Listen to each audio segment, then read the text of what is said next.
Berbeda halnya dengan pria yang membawanya dengan kasar. Wanita ini justru memperlakukannya dengan ramah, menggendeng tangannya menuju sebuah kamar yang besar, yang ukurannya 6 kali lipat dari kamar yang ia tepati selama ini. "Di mana aku, Bi? Siapa tuan yang mereka maksud?" tanya Kayla. Bisurti pun tersenyum getir, menatap penampilan Kayla dari kepala sampai ujung kaki. Penampilan Kayla yang muslimah itu yang membuat Bisurti menatapnya dengan iba. "Nona akan tahu sendiri nanti, mari non, Bibi permisi," ucapnya yang tanpa menunggu jawaban dari Kayla, lalu melangkah pergi. Meninggalkan Kayla yang bingung sendiri, ia lalu mendekat ke arah sebuah cermin besar di kamar tersebut, menatap pentulan dirinya yang terlihat kacau serta menyedihkan. Ia lalu menoleh ke arah pintu saat pintu dibuka dari luar. "Siapa kamu?" Sebuah pertanyaan yang terlontar dari mulutnya. Ketika seorang pria tampan yang mengenakan kemeja hitam masuk ke dalam kamar, pria itu tersenyum ramah, kemudian mengunci pintu kamar dengan rapat. "Apa kau yang bernama Kayla?" Kayla ngangguk pelan, menatap pria penuh was-was. "Apa itu artinya, kau yang akan melayani saya malam ini?" "Melayamu? Apa maksudmu?" tanya Kayla dengan wajah polosnya. "Ayolah manis, layani saya. Layaknya kau melayani seorang suami," ucap pria tersebut sembari membuka pakaiannya di tubuhnya. "Astagfirullah, ini semua tidak benar, aku tidak akan melayanimu," tegas Kayla. "Apa katamu?" tanya pria tersebut sembari mendekati Kayla. "Saya sudah membelimu dengan biaya yang tidak sedikit, kau harus melayani saya, jika tidak saya akan menghabisimu. Aku rela mati, dibanding aku harus melayanimu," ucap Kayla. Mundur dengan perlahan, saat pria berwajah tampan serta tubuh tegap dan kekar itu terus berjalan mendekatinya. "Astagfirullah, astagfirullah," memandang pria yang bertelanjang dada itu membuat bibirnya tak hentinya beristighfar, karena selama ini ia selalu menjaga pandangannya. Kayla, wanita cantik yang terkenal solehah, wanita cantik yang selalu menjaga kehormatan, pandangan, serta ibadahnya, kedua orang tuanya memang mendidiknya dengan sangat tegas. Terutama dalam hal agama, namun sayang, 6 tahun yang lalu, kedua orang tuanya itu meninggal dalam sebuah kecelakaan pesawat. Lalu ia tinggal bersama dengan Birati, yang tak lain adik kandung dari sang ayah. Hampir setiap hari ia mendapatkan perlakuan kasar dari sang bibi yang sifatnya berbeda jauh dengan sang ayah. Bibinya itu hobi mabuk-mabukan serta berjudi. Namun meski demikian, ia tetap bersikap baik pada sang bibi, menyiapkan semua kebutuhan bibinya itu. Seperti memasak, mencuci pakaian dan lain sebagainya, ia benar-benar tidak menyangka bibinya tega menyerahkan ia pada kedua orang pria asing hanya demi uang. "Buka matamu, jangan pejamkan matamu seperti itu," teriak Tuan Kenzo, saat wanita itu terus saja memejamkan matanya.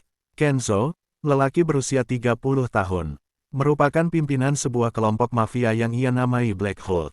Kelompok yang paling ditakuti di kota Barsum, karena kepemimpinan dari seorang Kenzo yang terkenal sadis, serta tidak akan segan untuk menghabisi para musuh maupun pesaing yang berusaha untuk mengusik bisnis gelapnya.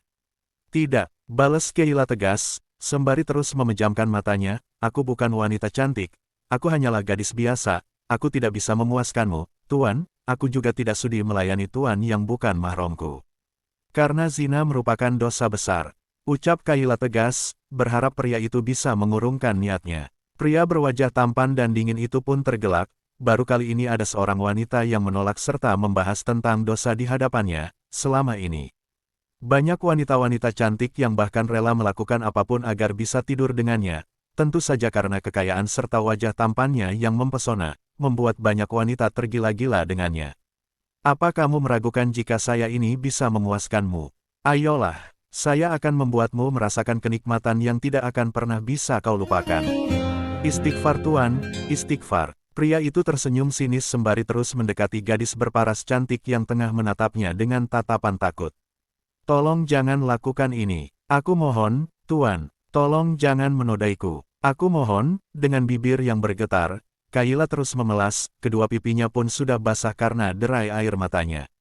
Pria itu tidak menggubris, ia terus saja mendekati Kayla. "Ayo layani saya dengan baik. Percayalah kau merupakan gadis yang paling beruntung bisa tidur dengan saya," ucap Tuan Kenzo dengan nada melunak. Kayla menggelengkan kepalanya dengan cepat, "Tuan bukan mahramku, aku tidak akan pernah memberikan tubuhku ini untuk Tuan," ucap Kayla. "Kurang ajar, berani sekali kau menolakku, Apa kau udah bosan hidup? Hah? Ucap Tuan Kenzo lalu mencangkeram leher Kayla. Kayla meringis kala tangan kekar pria itu mencekik lehernya lalu mendorongnya hingga tubuhnya menempel tembok. Hah, hah. Kayla berusaha dengan sekuat tenaga untuk bertahan kala tangan kekar itu terus saja mencekiknya. Apa kau tahu? Saya udah membelimu dengan harga yang mahal. Kau itu milikku, dan kau tidak bisa menolakku. Ucap sang mafia dengan sorot tajam. Suaranya terdengar menggema memenuhi kamar.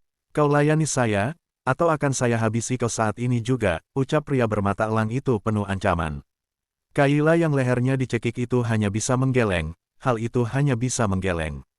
Hal itu sontak saja membuat pria yang ada di depannya semakin mengeratkan cekikannya di leher Kayla. Ya Allah, bantu aku. Tolong aku, karena hanya padamu aku meminta pertolongan.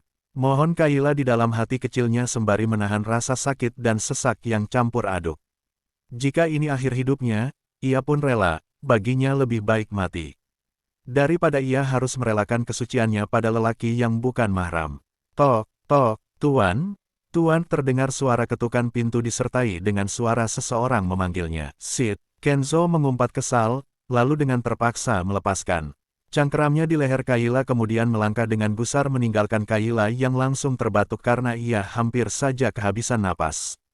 Ada apa? Siapa yang memintamu untuk mengganggu saya? Katanya ketus. Maaf, Tuan. Di luar ada Tuan Johnny. Dia mencari Tuan, ucap pria tersebut dengan wajah yang menunduk. Kenzo menghela napas panjang, lalu membuangnya dengan kasar. Katakan padanya, saya akan ke bawah sebentar lagi. Baik, Tuan. Pria itu pun melangkah pergi sementara Kenzo kembali masuk ke kamar. Tatapan tajam ia khususkan pada Kayla yang tengah duduk memeluk lutut di dalam balutan gamis panjang yang ia kenakan. Saya membelimu, untuk saya jadikan budak pemuasku. Jadi untuk apa kau menangis? Tuan Kenzo meraih kemejanya, lalu mengenakannya kembali. Saya keluar sebentar, dan saat saya kembali lagi kau harus melayaniku. Jika tidak, saya tidak segan untuk menghukummu. Dan jangan pernah berpikir untuk kabur dari sini, karena dalam sudut rumah ini ada pengawal saya yang siap menembak timah panas di jantungmu itu. Tuan Kenzo lalu melangkah pergi. Brak, astagfirullah, Kayla mengusap dadanya saat pria itu menutup pintu dengan keras. Lalu ia pandang sekeliling. Ya Allah, apakah ini semua takdir untukku? Aku mohon, tolong lindungi dan kuatkan aku, mohon Kayla dengan bibir bergetar. Bahkan sesekali tangannya itu mengusap tenggorokannya yang terasa nyeri. Apa? Gagal? Bagaimana bisa? Bengis Tuan Kenzo saat mendapatkan laporan dari Johnny, yang merupakan tangan kanannya. Anak buah kita tertangkap, Tuan, dia dijebak dan akhirnya tertangkap oleh petugas keamanan di kota itu, ucap Johnny. Oh Sid, berapa banyak barang kita yang disita? Semua barang yang dibawa olehnya disita Tuan. Menarik nafas dalam-dalam lalu membuangnya dengan kasar, Tuan Kenzo bangkit dari tempat duduknya. Ia begitu gusar, pasalnya barang haram yang ia kirimkan ke kota Atlantis itu cukup besar. Ah, kenapa ini semua bisa terjadi? Apa kau tahu, barang itu nilainya miliaran, ucap Tuan Kenzo sembari mendekati Johnny yang seumuran dengannya. Bukannya saya meminta untuk mengirimkan barang itu lewat kurir terbaik. Maaf, Tuan, saya juga tidak menyangka, petugas keamanan di kota itu rupanya lebih pintar dari apa yang kita pikirkan. Aku tidak mau tahu, saat ini klien kita sudah menunggu barang itu. Kirim barang itu dalam waktu 3 hari ke depan dan jangan kecolongan lagi, jika ada petugas yang menghadang, tembak mati saja. Baik, Tuan, sahut pria itu gugup lalu melangkah keluar dengan tergesa. Ah, umpat Tuan Kenzo sembari mengajak rambutnya. Selama ini ia tidak pernah gagal mengirimkan barang haram itu. Tapi kenapa kali ini ia gagal? Lalu ia pun mengeluarkan ponselnya kemudian terlihat menghubungi seseorang. Saya ingin kau mencari tahu tentang anak buah kita yang tertangkap di kota Atlantis, saya curiga. Ada mata-mata yang membocorkan tentang hal itu, cari tahu semuanya. Jika ada orang-orang kepercayaannya saya yang berkhianat, habisi saja dia, ucapnya. Telepon pun terputus, lalu ia kembali melangkah menuju lantai 2 rumahnya. Isak tangis kembali terdengar saat pintu kamarnya itu terbuka. Apa-apaan ini? Saya membelinya untuk bersenang-senang, kenapa dia malah terus-terusan menangis? Lalu ia pun mendekati Kayla yang langsung berdiri. Jangan Tuan, aku mohon jangan. Mendapat penolakan itu, Kenzo jadi geram. Oke, terima kasih yang udah nyempetin nonton video aku. Jangan lupa, like, komen, dan subscribe biar saya makin semangat ngontennya. Hahaha, yang mau lanjut part 3, komen.